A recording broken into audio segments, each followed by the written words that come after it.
अस्सलाम वालेकुम my dear students, my name is Hasan Raza. My dear students, उम्मीद करता हूँ आप तमाम स्टूडेंट्स बखैर आफियत हैं। स्टूडेंट्स, क्योंकि अब हम रिव्यू क्वेश्चंस का पोर्शन साथ ही शुरू कर चुके हैं, तो रिव्यू क्वेश्चंस में आज के इस लेक्चर में सेकंड, थर्ड और फोर्थ क्वेश्चंस हमारी डिस्कशन का हिस्सा बनने वाले हैं। तो डियर स्टूडेंट्स, चलिए बगैर किसी डिले के चलते हैं व्हाइट बोर्ड की तरफ और अगले 3 क्वेश्चंस को स्टडी करते हैं। स्टूडेंट्स, चलिए आज के इस पहले रिव्यू क्वेश्चन की तरफ, जो कि इस चैप्टर का सेकंड रिव्यू क्वेश्चन है, review question 13.2। My dear students, question says describe the method of charging bodies by electrostatic induction। आप बॉडी को कैसे चार्ज कर सकते हैं इलेक्ट्रोस्टैटिक इंडक्शन की टेक्निक को इस्तेमाल करते हुए। अब आपको बॉडी को चार्ज करना यूजिंग इलेक्ट्रोस्टैटिक इंडक्शन एक्सप्लेन करना है, जो आप सिर्फ उसी कंडीशन पर कर सकते हैं अगर आपको इलेक्ट्रोस्टैटिक इंडक्शन का फिनोमेना पता हो। स्टूडेंट्स, इलेक्ट्रोस्टैटिक इंडक्शन किसे कहते हैं? देखिए, हमने ये बात कही थी कि हमारे पास अगर एक चार्ज बॉडी मौजूद हो, let's say this is a rod, I have got, इस रॉड की सरफेस पे अगर पॉजिटिव चार्ज मौजूद हो, तो डियर स्टूडेंट्स, अगर मैं इसे किसी दूसरी बॉडी के करीब लेकर जाऊं, लेट्स से मैं इसे इस किसी भी ऑब्जेक्ट के पास लेकर जा रहा हूं, तो लेकर जाने पर मैं जानता हूं कि ये ऑब्जेक्ट डियर स्टूडेंट्स न्यूट्रल है। न्यूट्रल से मुराद ये इस पर जितने पॉजिटिव चार्जेस है उतने नेगेटिव चार्जेस हैं, लेकिन इस बॉडी ए के करीब जाने से जो बॉडी बी है उसके चार्ज रीडिस्ट्रीब्यूट हो जाएंगे। उस बॉडी बी के negative charges because of electrostatic force of attraction A वाली साइड पर इकट्ठे होना शुरू हो जाएंगे। स्टूडेंट्स, इसी तरह से इस बॉडी बी के positive charges because of electrostatic repulsion from A इस बॉडी बी की ऑपोजिट साइड यानी दूसरी साइड पर इकट्ठे होने शुरू हो जाएंगे। इस फिनोमेना को हम इलेक्ट्रोस्टैटिक इंडक्शन कहते हैं। स्टूडेंट्स, अब सवाल ये है कि इस इलेक्ट्रोस्टैटिक इंडक्शन को इस्तेमाल करके हम किसी बॉडी को चार्ज कैसे कर सकते हैं। तो चलिए समझते हैं। हम कहते हैं कि हमारे पास 2 सफियर्स हैं, sphere A and sphere B. Initially, both these spheres A and B are in contact with each other। A ये B दोनों एक दूसरे के साथ जुड़े हुए हैं। स्टूडेंट्स, ये दोनों स्फीयर एक इंसुलेटिंग सपोर्ट के साथ अटैच्ड है। ये इंसुलेटिंग सपोर्ट्स हैं, याद रखिएगा। These supports are not conductor. इसी तरह से ये बी भी एक सपोर्ट के ऊपर फिक्स्ड है। ये सपोर्ट्स इनके लिए स्टैंड के तौर पर काम कर रहे हैं। स्टूडेंट्स, अब गौर से सुनिएगा। इस वक्त ये दोनों रॉड्स कंडक्टर के हैं और इन दोनों रॉड्स पर uniform distribution of positive and negative charges हैं। जितना ए पर पॉजिटिव है उतना ही ए पर नेगेटिव भी है। इसी तरह से जितना बी पर पॉजिटिव है उतना बी पर नेगेटिव भी है। स्टूडेंट्स, अब मैजिक तब होगा जब मैं इन ए और बी के करीब एक बड़ा सा ऑब्जेक्ट सी ले आऊं और सी एक ऐसा ऑब्जेक्ट हो, लेट्स से, जिस पर ढेर सारा पॉजिटिव चार्ज हो। तो because of this huge amount of positive charge, there will be a redistribution of positive and negative charges in A and B। अब इन दोनों A और B के cumulative यानी कुल मिला के जो पॉजिटिव चार्जेस होंगे वो इस C से अवे सेटल होना शुरू हो जाएंगे। C से अवे यानी इस B की तरफ। तो डियर स्टूडेंट्स, हमारे पास इस बी वाले सफेयर में एक पॉजिटिव चार्जेस का रश लगना शुरू हो जाएगा, पॉजिटिव चार्जेस की गैदरिंग शुरू हो जाएगी। जबकि माय डियर स्टूडेंट्स, अगर मैं ए देखूं तो ए में मेरे पास इस सी के ऑपोजिट चार्जेस यानी नेगेटिव चार्जेस इकट्ठे होना शुरू हो जाएंगे। तो माय डियर स्टूडेंट्स, देखिए, पहले तो चार्जेस दोनों साइड्स पर बराबर थे। अब चार्जेस की रीडिस्ट्रीब्यूशन ऐसे हुई कि A became negative and B became positive. Students अभी भी ये दोनों spheres as a whole neutral हैं, क्योंकि जितना पॉजिटिव B के पास है उतना नेगेटिव A के पास है। अब अगर मैं इन दोनों अफेयर्स को अलग अलग कर दूं, this is now A and this is now let's say B। सो इन दोनों को सेपरेट करने पर ये A नेगेटिव रह जाएगा और B पॉजिटिव रह जाएगा। So dear students, this is how you have done electrostatic induction and charged two spheres A and B। अब आप इनको अगर अलग अलग कर देंगे तो ये दोनों हमेशा चार्ज रहेंगे। अगर आप इन्हें दोबारा से न्यूट्रल करना चाहते हैं तो एक ही तरीका होगा, आप B को भी ग्राउंड करेंगे और आप A को भी ग्राउंड करेंगे। इनका ये एक्सेसिव चार्ज ग्राउंड में चला जाएगा, जिससे हो सकता है ये पॉजिटिव चार्ज भी ख़त्म हो जाए और B न्यूट्रल हो जाए, और A का नेगेटिव चार्ज भी ख़त्म हो जाए, A न्यूट्रल हो जाए।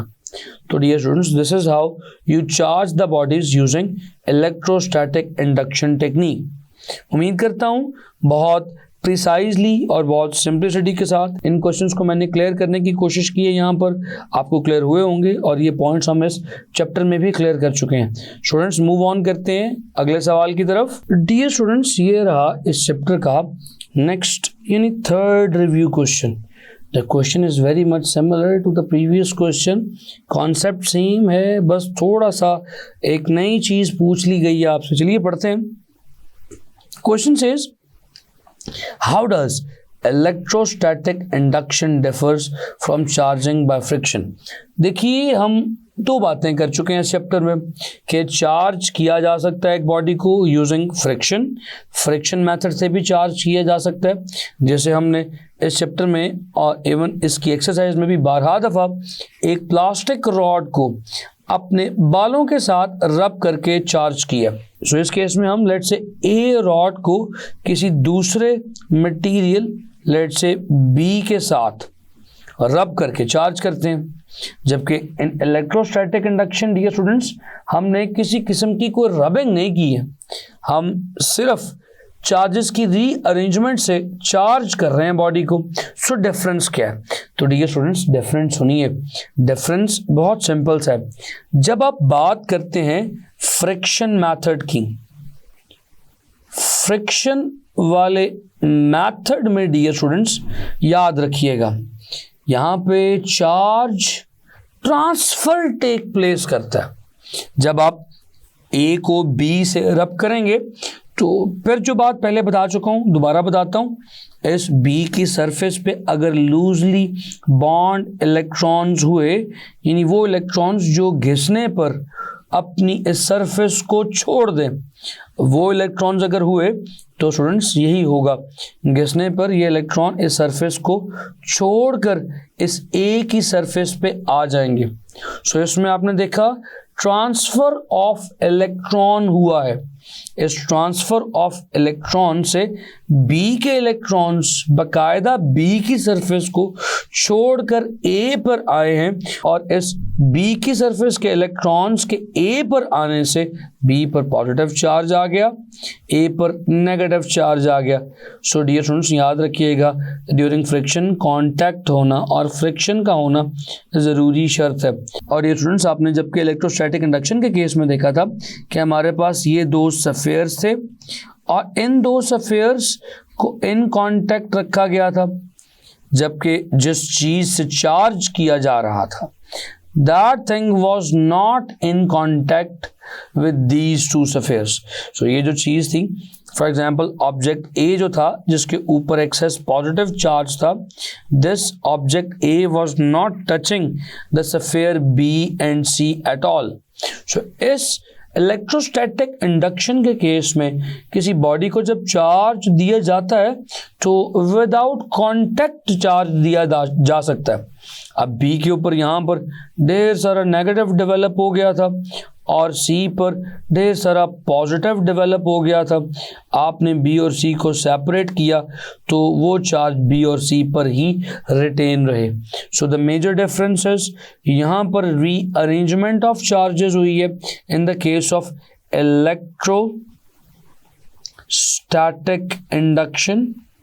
So there is just the arrangement of charges without the contact of charged body, while in the case of, dear students, friction method, there is the transfer of electrons from one body to another body by the cause of friction.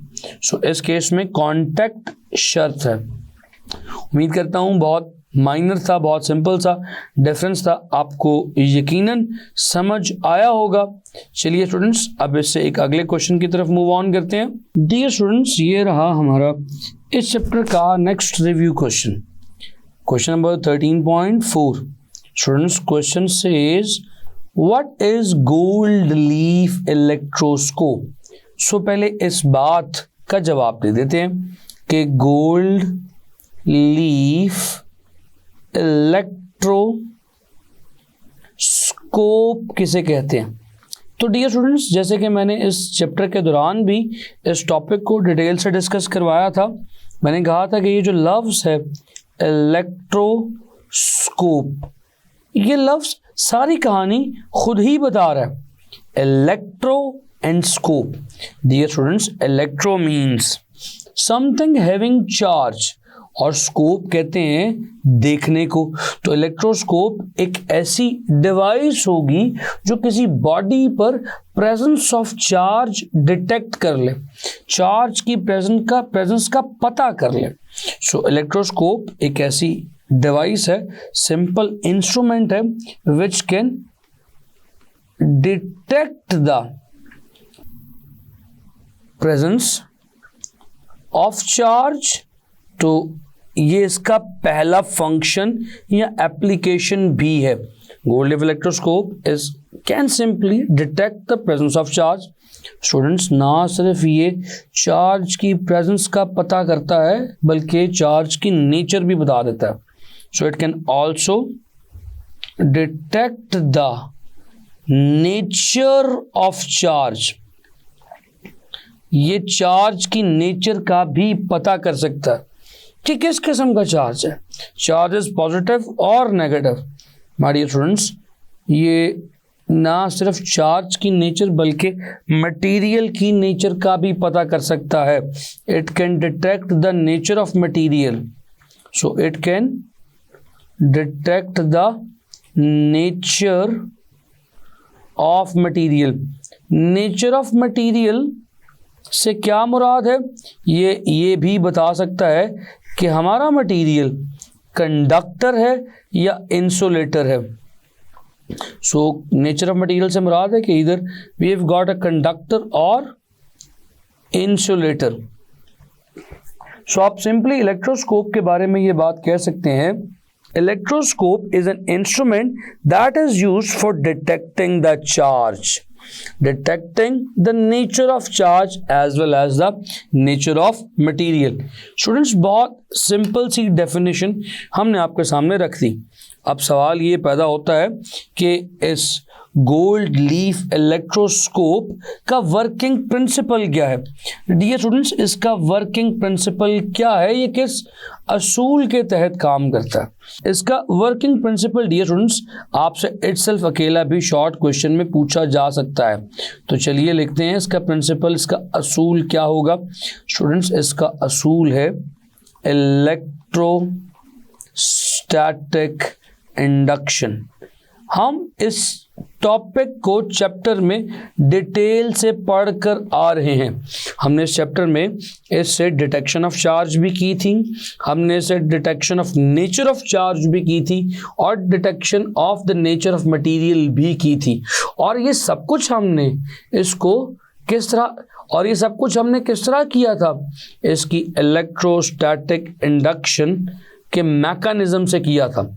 Dear students, हमने ये देखा था कि अगर similar charged object इसके पास आ जाए, जो charge हमारे इलेक्ट्रोस्कोप पर हो और वही चार्ज सामने आने वाले ऑब्जेक्ट पे भी आ जाए, तो इलेक्ट्रोस्टैटिक इंडक्शन में होने वाली रिपल्शन की वजह से ये लीव्स मज़ीद खुल जाते हैं।